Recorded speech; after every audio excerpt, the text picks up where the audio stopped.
Morning everyone, how are you all. जैसा कि हम लोग क्लास 9th बायोलॉजी का chapter first the fundamental unit of life पढ़ रहे हैं। तो आज का टॉपिक रहेगा माइटोकॉन्ड्रिया, क्योंकि अभी हम लोग सेल ऑर्गेनेल्स स्टार्ट किए जिसमें बहुत सारा सेल ऑर्गेनेल्स मैंने आप लोगों को बता दिया है। एंड आज का टॉपिक रहेगा माइटोकॉन्ड्रिया, जिनको हम power house of the cell भी बोलते हैं माइटोकॉन्ड्रिया को। अब इनको power house of the cell क्यों बोलते हैं, माइटोकॉन्ड्रिया कैसा सेल ऑर्गेनेल्स है, उनका क्या फंक्शन है, क्या रोल है, आज हम लोग ये सब कुछ देखेंगे इस क्लास में। आपके माइटोकॉन्ड्रिया के जितने भी डाउट होंगे आई होप मैं क्लियर कर पाऊँगी, और आप लोग को अगर कुछ डाउट रहे तो आप मुझे कमेंट कीजिएगा। तो चलिए आज का टॉपिक लिखिएगा माइटोकॉन्ड्रिया। सबसे पहला पॉइंट है कि माइटोकॉन्ड्रिया में ना दो मेम्ब्रेन होते हैं। It is covered by two membrane. ये दो मेम्ब्रेन से कवर्ड रहते हैं। इनका मेम्ब्रेन कैसा कैसा है, दो मेम्ब्रेन कहाँ प्रेजेंट है, अब हम लोग इनके बारे में देखते हैं। It is covered by two membrane. इनके ऊपर दो मेम्ब्रेन है, जैसा मैं स्ट्रक्चर बना के देख रही हूँ। ये एक आउटर मेम्ब्रेन है और इसका जो इनर मेम्ब्रेन होता है ना, ये फोल्डेड होता है। Inner membrane folded like structure बना लेता है। इसी फोल्डेड लाइक स्ट्रक्चर को हम क्रिस्टा बोलते हैं। तो इनका जो ये फोल्ड है ना, जिनका नाम है क्रिस्टा। तो माइटोकॉन्ड्रिया में दो मेम्ब्रेन है, one is a outer membrane, one is a inner membrane, और इनर मेम्ब्रेन ही फोल्डेड हो जाता है और ये क्रिस्टा फॉर्म हो जाता है। अब हम लोग इसका कुछ पॉइंट लिख लेते हैं। आउटर मेम्ब्रेन जो कि पोरस है इज पोरस। आपको इसका आउटर मेम्ब्रेन जो कि पोरस दिख रहा है, एंड इनर मेम्ब्रेन कैसा है, फोल्डेड है। Inner membrane is deeply folded, और इस फोल्ड को क्या बोलेंगे, Crysta. Inner membrane is deeply folded, that fold is called Crysta, और इसी फोल्ड को हम लोग क्रिस्टा कहते हैं। तो आप लोग लिखते चलिए कि ये क्या पॉइंट है। पहला है mitochondria, it is covered by two membrane. Mitochondria दो मेम्ब्रेन से कवर होते हैं। पहला आउटर मेम्ब्रेन जो कि पोरस है, जैसा कि मैंने यहाँ स्ट्रक्चर आपको बना के दिखाया है। दूसरा इनर मेम्ब्रेन है। इनर मेम्ब्रेन में ना बहुत सारे डीपली फोल्डेड स्ट्रक्चर है, और इन्हीं फोल्ड को क्रिस्टा बोलते हैं। तो जो कि यहाँ पे दो मेम्ब्रेन आपको प्रेजेंट दिख रहा है। एक इम्पॉर्टेंट पॉइंट जो कि आप लोग को पता होना चाहिए, इनके अंदर ना खुद का डीएनए होता है, एंड ये राइबोसोम भी खुद का कंटेन करते हैं। They have their own DNA and ribosome.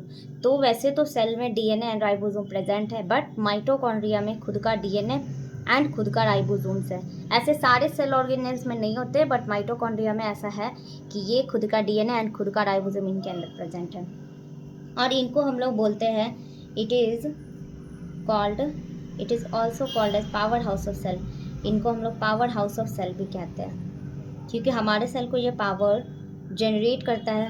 Power अब क्या इन द सेंस, देखें क्या होता है इसमें ना, जैसे कि जो सेल है उसमें आपने खाया ग्लूकोज फूड जो कि आप खाए हैं, C6OH12O6, ऑक्सीजन के प्रेजेंस में ये क्या करेगा, ब्रेक करेगा CO2 में एंड वाटर में, और जिससे कि बहुत सारे एनर्जी रिलीज होगा।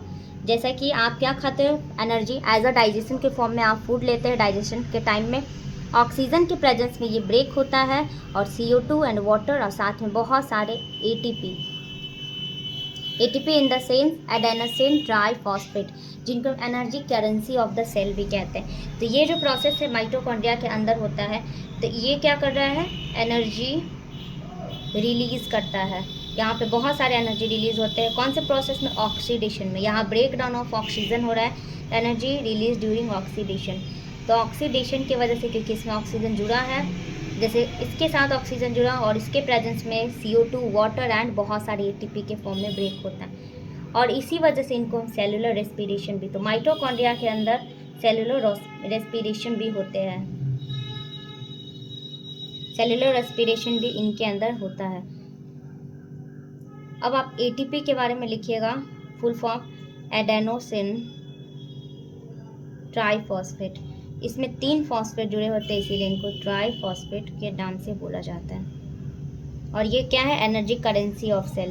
इनको एनर्जी करेंसी बोला जाता है। ये बहुत सारे एनर्जी बनाते हैं इनके अंदर और स्टोर करके रखते हैं। Energy currency of the cell.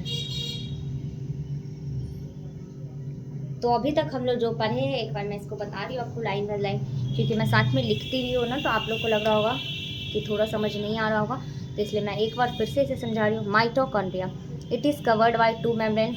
Mitochondria जो कि एक सेल ऑर्गेनल है जो 2 मेम्ब्रेन से कवर्ड किया है। आउटर मेम्ब्रेन जो पोरस है एंड इनर मेम्ब्रेन में डीपली फोल्ड स्ट्रक्चर प्रेजेंट होते हैं। इस फोल्ड को क्या कहेंगे? क्रिस्टा।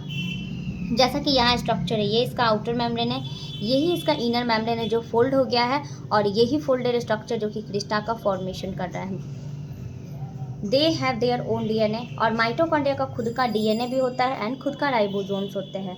इस वजह से इनको हम पावर हाउस ऑफ सेल कहते हैं। क्यों पावर हाउस ऑफ सेल कहते हैं? क्योंकि जैसे ही ग्लूकोज के प्रेजेंस में ऑक्सीजन और इन दोनों के मिलने से ब्रेक होता है CO2, वाटर और बहुत सारे ATP के फॉर्म में जो आपका ग्लूकोज था वो ब्रेक करके बनता है बहुत सारे एनर्जी, और यही एनर्जी माइटोकॉन्ड्रिया में स्टोर रहता है, और इसी एनर्जी से हमारे बॉडी में फर्दर जो सेल में फंक्शन होता है वो सब होता है। तो जिस वजह से इनको हम पावर हाउस ऑफ सेल कहते हैं। जो कौन है? ATP।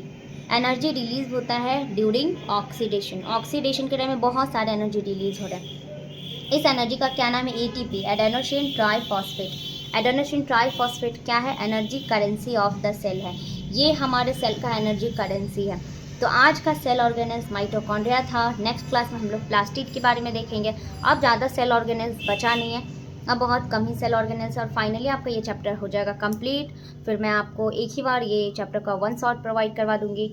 और आई होप आप लोग को ये क्लास पसंद आ रहा होगा। अगर आपको ये ठीक लगे, अच्छे लगे, तो आप इसे लाइक कीजिएगा, सब्सक्राइब कीजिएगा, एंड कुछ डाउट हो तो आप मुझे कमेंट कीजिएगा। मिलते हैं नेक्स्ट क्लास में। Thank you, bye bye.